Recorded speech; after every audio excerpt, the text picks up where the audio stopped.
Waktu saya SMA, saya sering bermain game dan saya lakukan itu saat waktu luang. Ya, dan ya tujuannya adalah untuk mencari kesenangan begitu. Dan jika hal ini digabungkan dapat dilihat seperti ini. Jadi ada waktu luang, saat ada waktu luang saya bermain game dan saat saya main game saya senang. Tapi bukan hanya satu kali, melainkan berulang kali sehingga dapat dikatakan seperti inilah jadinya.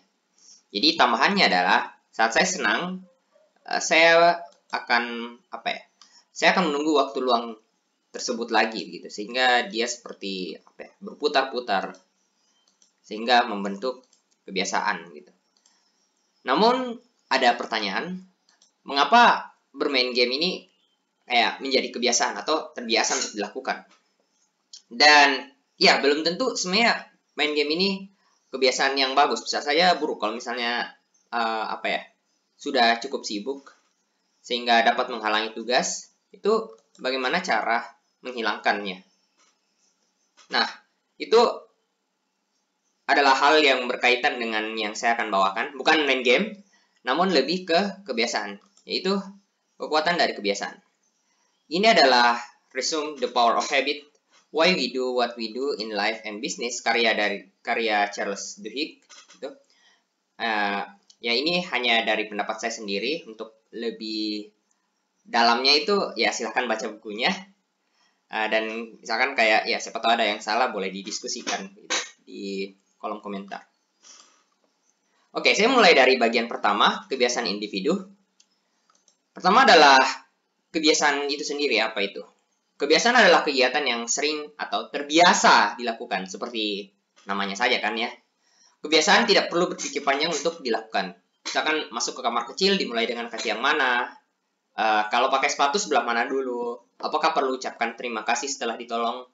Itu adalah hal yang tidak perlu berpikir panjang untuk dilakukan secara otomatis begitulah, bergantung pada kebiasaan. Sebagai contoh yang ada dalam buku, ada Eugene Pauli yang memiliki penyakit yang menyerang otaknya sehingga tidak dapat mengingat hal yang ditangkap atau dilakukan sebelumnya. Itu maksudnya kayak ingatan yang 5 menit lah, yang baru misalkan gitu.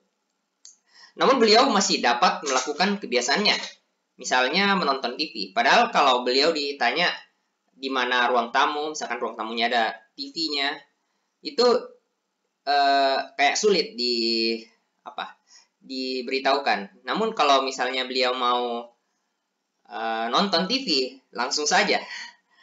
Nah, seperti itu. Kemudian, mengapa kebiasaan mudah diingat? Saya kaitkan dengan yang menonton TV lagi. Misalkan ini adalah otak, ini bentuk sederhana dari otak. Nah, kemudian disuruh mengingat sesuatu. Misalnya ingat warna begitu, merah, biru, kuning, merah, hijau. Oke. Ingatan tersebut disimpan di sini, di bagian luar. Nah, jadi kalau misalnya mau diingat kembali, pencariannya dimulai dari dalam. Jadi 1, 2, 3, 4. Ya, 4 kali sehingga bisa diingat kembali jadinya. Dibandingkan dengan kebiasaan menonton TV, ini contoh ya, itu berada di bagian dalam. Jadi kalau misalnya, pemicunya adalah waktu luang, itu bakal hanya satu kali mencari, dia lebih cepat sehingga ya dah gitu, dapat menonton TV. Dapat dikatakan bahwa dibandingkan dengan ingatan baru, kebiasaan melekat pada lapisan otak yang lebih dalam. Nah, tadi itu mengapanya. Bagaimana dengan apa yang membuat kebiasaan tersebut melekat ya. Ini contohnya masih nonton TV. Nah, kita mulai dari pertanyaan kapan menonton TV.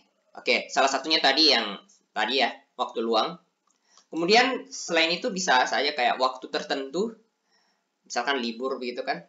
Atau pada kondisi tertentu, misalkan saat bosan. Nah, ketiga hal ini dapat disebut sebagai cue atau tanda. Kemudian, apa yang didapatkan dari menonton TV? Itu bergantung acara TV-nya, misalkan kalau berita ya informasi, kalau mungkin beberapa cerita atau kartun inspirasi, dan kalau hiburan ya mungkin lebih ke kartun. Nah, ketiga hal ini disebut sebagai reward atau hadiah.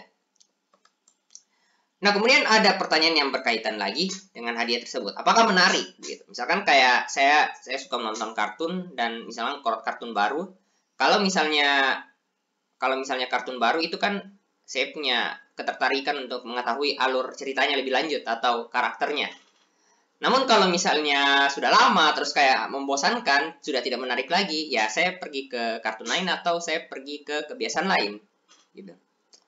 Jadi, dari ketiga pertanyaan tersebut terbentuklah seperti ini. Jadi kalau misalnya ada waktu luang, saya menonton TV, dan ya ini berkaitan dengan yang bermain game tadi, gitu. Jadi menonton TV, saya dapat inspirasi dan karena saya dapat inspirasi, saya mau lebih lanjut, saya tunggu waktu luang, gitu. Nah di buku ini memang seperti ada kerangkanya, yaitu seperti ini. Kerangkanya adalah the habit loop atau siklus kebiasaan. Jadi ada cue atau tanda, ada rutin atau aksi, ada reward atau hadiah. Saya kembali lagi ke main game misalkan, jadi misalkan ya dapat dikatakanlah game loop begitu. Kalau misalnya ada waktu luang saya main game. Kalau misalnya saya senang ya saya dapat saya tunggu waktu luang lagi begitu jadinya. Kemudian sebenarnya dari kerangka ini bukan hanya kebiasaan yang sudah ada sekarang, namun bisa dikaitkan dengan kebiasaan yang mau buat kebiasaan yang baru begitu. Seperti apa? Nah, kita mulai dari tentunya tentukan aksi yang ingin dibiasakan ya. Kemudian cari tanda yang memicu aksi tersebut. Cari hadiah yang didapatkan dari aksi tersebut dan buat hadiahnya menarik. Atau ya dapat dikatakan mendambakan begitu. Ya, saya ingin lagi begitu jadinya. Sebagai contoh, misalkan hal yang saya ingin biasakan adalah olahraga, ya misalkan saya pilih jalan kaki lah, gitu. Itu yang paling gampang kan ya. Kemudian ya saya maunya kalau jalan kaki itu di pagi hari misalkan. Kemudian ya dengan olahraga atau dalam hal ini adalah jalan kaki, misalkan ya stamina saya menjadi meningkat, ini menjadi rewardnya. Namun perlu diperhatikan kapan dapatnya. Maksudnya stamina meningkatnya itu kapan saya dapatkan? Kapan saya tahu bahwa stamina saya sudah meningkat? Dan apakah saya dambakan itu gitu? Jadi di sini bagian reward ke Q ada masalah begitu. Sehingga kayaknya rewardnya perlu diganti deh. Jadinya ya misalkan beginilah, bertemu dengan teman. Jadi kayak saat saya olahraga, ya selama ada perjanjian, ya saya bisa bertemu dengan teman saya gitu jadinya. Dan kapan dapatnya itu sudah bisa dijawab langsung instan kalau kelihatan orangnya ya sudah gitu, kita dapat hadiahnya. Gitu. Seperti itu. Kembali di sini dapat dikatakan siklus kebiasaan jalan kaki. Nah kembali ke Kembali ke game lagi deh. Oke, ada pertanyaan kedua yang awalnya saya tadi katakan. Kalau misalnya banyak tugas begitu, jadinya kebiasaan ini kurang atau misalnya sudah tidak terkendali lagi main game, saya mau ubah gitu, atau saya mau hapus gitu. Nah, itu kayak ya udah bagus kalau misalnya menghalangi pengerjaan tugas. Namun, yang perlu diperhatikan adalah kalau misalnya mau tahu cara menghilangkan kebiasaan lama, di buku dikatakan itu tidak bisa begitu. Yang bisa itu adalah diubah jadinya. Nah, cara mengubahnya adalah ya tentunya karena kebiasaan yang ingin diubah ya aksinya diganti. Namun jangan mengubah tanda dan aksinya dan hadiahnya. Gitu. Dan ada lagi hal yang penting adalah misalkan ini ntar. Jadi misalkan ini contohnya ya. Misalkan ini tadi game loop ya. Nah, ya saya mau ubah main game misalkan menjadi suatu kebiasaan baru. Saya mau ubah ya menjadi ini, menulis cerita misalkan. Tapi sama ya, waktu luang menulis cerita ya dapat dikatakan saya senang begitu. Kalau misalnya kayak ada imajinasi dan sebagainya. Sehingga ya saya mau tunggu lagi waktu luang. Jadi berhasil begitu. Namun ada hal yang perlu diketahui juga bahwa itu perlu keyakinan untuk mengubah kebiasaan. Itu diperlukan gitu. Nah, kemudian bagian kedua, kebiasaan untuk kesuksesan. Kayaknya bagian ini dan seterusnya kurang animasinya, jadi ya saya bakal on cam saja supaya lebih gampang ya. Halo. Kita mulai ya. Lanjut lagi. Nah, yang pertama adalah dalam kesuksesan misalkan kayak memengaruhi kebiasaan. Jadi kayak ada ceritanya apa ya? Paul O'Neill. Ceritanya itu waktu dia menjadi CEO baru di Alcoa. CEO itu kayak apa ya? Kayak bosnya lah di tingkat atas begitu. Sedangkan Alcoa itu perusahaan aluminium. Nah, saat dia berpidato, dia tidak menyatakan tentang apa ya? Tentang keuntungan yang uang begitu kan. Nah, dia lebih ke apa? Lebih ke keselamatan kerja ininya. Jadi ya kayak orang bingung begitu. Meskipun demikian, tujuan dari Paul O'Neill adalah memberitahukan dulu begitu, bukan mengubah ya dapat dikatakanlah budayanya di perusahaan begitu. Jadi kayak beliau memberikan kebiasaan baru. Dan dapat dikatakan bahwa kebiasaan yang paling berpengaruh adalah kebiasaan yang menyingkirkan atau mengubah perilaku-perilaku lain. Karena kalau misalnya ada satu pergeseran itu kayak ada reaksi berantai begitu. Maksudnya reaksi berantai kayak apa ya? Ya, pasti kayak orang bingung gitu kan. Dan jadinya orang mengetahui hal yang baru sehingga ada kegeseran yang dengan kultur yang uang-uang tadi begitu. Selain itu, dalam memengaruhi kebiasaan itu perlu ketegasan juga. Jadi di cerita tadi Paul O'Neill itu ada bos bos cabangnya yang ya tidak memberitahukan laporan keselamatan begitu. Maksudnya kayak ada yang bermasalah dalam keselamatan, ya meskipun bos cabang tersebut sudah terkenal atau kayak sudah mahir dalam menjalankan bisnis dari cabang tersebut, bos tersebut dipecat. Ya, Paul O'Neill memecatnya begitu. Jadinya ya Paul O'Neill menyatakan bahwa ya dia melawan budaya dari sini begitu. Jadi kalau misalnya tidak sesuai dengan budaya, tidak mau ikut budaya, udah keluar begitu jadinya. Seperti itu. Kemudian tekad. Tekad adalah suatu energi untuk melakukan sesuatu. Tekad berkaitan dengan pengendalian diri. Misalnya begini, Jadi ada penelitian, penelitian yang memantau anak-anak untuk dia berada di suatu ruangan terus disajikan satu marshmallow ya, dan peneliti di penelitian tersebut menyatakan kalau itu marshmallow bisa dimakan gitu. Namun kalau misalnya menunggu beberapa menit itu ya bisa dapat lebih banyak lagi marshmallow atau dua marshmallow begitu. 2 marshmallow. Nah, disitulah ada pengendalian diri gitu. Dan dapat dikatakan bahwa kan dia energi begitu. Jadi dia dapat habis. Jadi dapat dikatakan misalkan kayak dihabiskan untuk ya meramaikan obrolan yang sedang tren misalkan terlebih dahulu sebelum mengerjakan tugas. Pas mengerjakan tugas itu tekadnya udah kurang. Karena ya tekadnya udah ini gitu. Nah, kemudian contohnya adalah misalkan Starbucks yang memiliki panduan latte. Jadi tekad ini berkaitan juga dengan perusahaan untuk melatih pengendalian diri karyawannya. Kayak ada listen, acknowledge, take action, thank them, dan explain.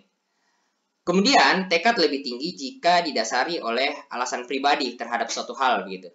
Misalkan kayak diberikan suatu tugas dan kalau misalnya ada penjelasannya terus diberitahukan dengan baik, dengan dengan jelas, dengan baik, itu akan ada keinginan dari diri sendiri untuk melakukannya. Jadi bukan hanya dari luar begitu, bahwa saya disuruh, tapi saya mau melakukannya untuk demi kebaikan gitu. Ya, namun kalau misalnya kalau misalnya sebaliknya kayak ya saya hanya suruh saja, itu tekadnya kurang begitu, sehingga lebih besar kemungkinannya untuk ditinggalkan. Selain tekad ada memanfaatkan kebiasaan. Jadi kebiasaan itu dapat diprediksi. Misalkan contohnya di YouTube lah. Di YouTube kan itu mudah kalau misalnya sudah nonton banyak video, itu mudah ditebak apalagi yang ingin ditonton dengan mengecek apa ya, rekomendasi atau berandanya ya, itu berkaitan dengan video-video yang telah ditonton dan berkaitan gitu. Kemudian kebiasaan berubah saat terjadi hal tertentu. Misalkan kayak apa ya, tiba-tiba orang berbelanja itu, ya misalkan saya lah, apa ya, saya berbelanja ya dominannya makanan lah biasanya begitu kan. Namun kalau misalnya saya tiba-tiba berbelanja misalkan apa ya, produk yang berkaitan dengan wisuda misalkan ya, dan di tempat yang sama, nah itu perusahaan dapat menyimpulkan dapat menyimpulkan sesuatu dari hal tersebut, bahwa ya misalnya bukan hanya saya lah, misalkan banyak orang juga gitu. Ya dapat menyimpulkan bahwa oh, ini kelihatannya sudah apa ya, mulai hari wisuda, sehingga produk-produk yang berkaitan dengan wisuda itu perlu ditingkatkan begitu. Nah, tapi itu kayak lebih ini ya, kayak memantau gitu. Nah, bagaimana cara orang secara tidak langsung menerima begitu? Dan ya, ini berkaitan dengan cara memperkenalkan kebiasaan baru. Ya, caranya adalah mengaitkannya dengan kebiasaan lama atau membungkusnya dengan kebiasaan lama. Misalkan lagu di buku itu namanya Hey Ya. Ya, saya juga tidak terlalu kenal sih, tapi cara membuat lagu tersebut, lagu Hey Ya, menjadi profesional, menjadi lebih apa ya, terkenal adalah ya lihat saja lagu yang terkenal sekarang gitu. Dan misalnya ada dua lagu terkenal, kemudian selipkan lagu Hey Ya tersebut. Jadi kayak misalkan di radio lah kan, lagu terkenal pertama dulu diputar, terus lagu Hey Ya, terus lagu terkenal kedua. Jadi kayak ada gitu. Dan ya, berbicara tentang lagu, dalam mendengarkan lagu, otak kita cenderung memilih lagu yang ada kaitannya dengan yang didengarkan sebelumnya. Misalkan ya musik yang apa ya, chordnya sama begitu, misalnya A minor, F, C, G, ya banyak lagi apa ya, dangdut remix ya jadinya. Ya seperti itu. Nah, kemudian bagian ketiga adalah yang berkaitan dengan masyarakat, kebiasaan masyarakat gitu. Nah, di sini ya ada suatu hal dinamakan pergerakan. Pergerakan itu ya menurut KBBI, pergerakan adalah kebangkitan untuk perjuangan atau perbaikan. Ya, dan ini lebih konteksnya ke apa ya, bersama-sama begitu. Pergerakan ini dipicu oleh tiga hal. Jadi berkaitan dengan tiga hal. Pergerakan dimulai dengan pertemanan dan strong ties. Strong ties itu adalah keluarga. Ya contohnya misalkan kayak ada anggota keluarga yang misalnya ya dikatai oleh salah satu tetangga misalkan, dan ya orang ini kayak anggota keluarga ini kayak ya sedih gitu. Jadinya ya anggota keluarga yang bersangkutan juga kayak apa ya, yuk hadang yuk gitu. Udah panggil kakeknya, neneknya, pamannya dan sebagainya gitu. Jadi kayak ya ada pergerakan gitu, dimulai dengan ya strong ties. Pertemanan juga gitu, teman dekat juga termasuk. Kemudian pergerakan berkembang karena kebiasaan komunitas dan weak ties. Weak ties itu jadi salah satunya adalah teman dari teman. Ya ini ada ini sih agak ada konflik di sini. Misalkan kayak ada seseorang yang menelpon saya misalkan. Ya kalau misalnya ya intinya kayak kalau misalnya tidak kenal ya kayaknya tidak usah gitu. Misalnya membantunya cari kerja misalkan. Kalau misalnya orangnya tidak dikenal kayaknya itu terlalu berisiko, jadi ya tolak saja gitu. Tapi kalau teman dekat terutama ya bantulah gitu. Ya kan definisi dari teman begitu kan. Nah tapi kalau diantaranya itu agak sulit gitu. Dan bisa saja apa ya, teman dari teman itu lebih apa ya, berpengaruh dalam kehidupan daripada teman gitu. Nah, kemudian pergerakan bertahan karena kebiasaan baru yang muncul. Yang muncul cocok dengan diri masing-masing itu. Jadi kayak apa ya? Dia suka dengan pergerakannya sehingga dia mau begitu. Dia mau melakukannya. Misalnya saya gitu. Saya mau melakukannya karena ternyata komunitas ini memiliki pergerakan yang cocok dengan hal saya. Misalnya saya banget begitu. Ya. Oke. Nah, kemudian yang bagian terakhir adalah bertanggung jawab terhadap kebiasaan. Terkadang kalau sudah terbiasa, peraturan dalam hal ini adalah kebiasaan kita yang menjadi tidak ketat. Misalkan ada cerita, ini dari buku tapi saya modifikasi sedikit. Misalkan ada si A yang apa ya, memiliki kebiasaan main game lagi, oke, kebiasaan main game. Namun si A itu punya peraturan untuk apa ya, misalkan sekali seminggu begitu, terus apa ya, misalnya pada hari Minggu saja, terus 2 jam. Nah, namun kalau misalnya sudah keasikan, lama-lama itu apa ya, diperlonggar. Misalkan kayak Sabtu Minggu atau setiap hari jadinya gitu 1 jam. Dan itu akan lebih parah jika ya si A mulai menggunakan uang asli untuk membeli item-item game gitu jadinya. Nah, seperti itu. Nah, kemudian ada kebiasaan yang dapat dikendalikan dan ada juga yang tidak. Contohnya yang tidak, ini adalah cerita kedua, ini dari buku juga dan saya modifikasi sedikit. Ya, si B misalkan kayak memiliki kebiasaan kalau misalnya ada hal yang merasa tidak enak dari diri si B, itu bakal dia pukul gitu. Maksudnya kayak untuk perlindungan diri. Dan itu terbawa sampai tidurnya gitu. Dan ya, jadi pada saat dia dia dalam keadaan tidur, dia merasa tidak enak, dia pukul dan ternyata bukan, ya dia merasa itu penjahat, padahal dia bukan, itu temannya begitu. Sehingga kayak ya dia panggil ambulans, terus dia ditangkap polisi jadinya. Maksudnya si B ditangkap polisi tapi sempat memanggil ambulans begitu. Si B kayak menyesali hal itu tersebut, hal tersebut. Namun ya pas di pengadilan diketahui bahwa perbuatannya karena di bawah tidur yang tidak dapat dikendalikan, itu gak bersalah begitu.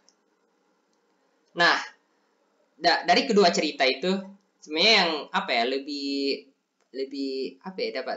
buruk lah, kurang bagus lah adalah yang cerita pertama, karena dia sudah tahu ada kebiasaannya. Namun ya dia kayak dia tidak kendalikan dengan lebih baik begitu, padahal sudah tahu. Jadi intinya kayak kalau misalnya sudah tahu ada sebuah kebiasaan di diri sendiri, jika sudah tahu ada sebuah kebiasaan di diri sendiri, itu adalah tanggung jawab begitu, ada tanggung jawab seperti itu, perlu ditanggungjawabkan. Nah, kemudian kesimpulannya adalah kebiasaan membuat aktivitas tidak perlu berpikir panjang. Kebiasaan terdiri dari tanda, aksi, dan hadiah. Kebiasaan dapat diubah dengan cara mengubah aksi, mempertahankan tanda dan hadiah, serta yakin. Kebiasaan dapat memengaruhi kebiasaan yang sudah ada. Tekad diperlukan untuk mengendalikan diri sendiri. Kebiasaan baru dapat diterima oleh orang lain dengan cara mengaitkannya dengan kebiasaan lama. Pergerakan dapat terjadi karena adanya strong ties, weak ties, dan kebiasaan yang cocok dengan diri sendiri. Dan jika sudah mengetahui kebiasaan yang dimiliki, itu dipertanggungjawabkan. Itu perlu dipertanggungjawabkan. Jadi ya mungkin dengan video ini ya saya bisa termasuk penonton dapat lebih memanfaatkan kebiasaan sehingga otomatis begitu. Karena kalau otomatis lebih mudah begitu. Apalagi otomatisnya itu untuk hal-hal kebaikan seperti itu. Sekian, terima kasih. Assalamualaikum warahmatullahi wabarakatuh.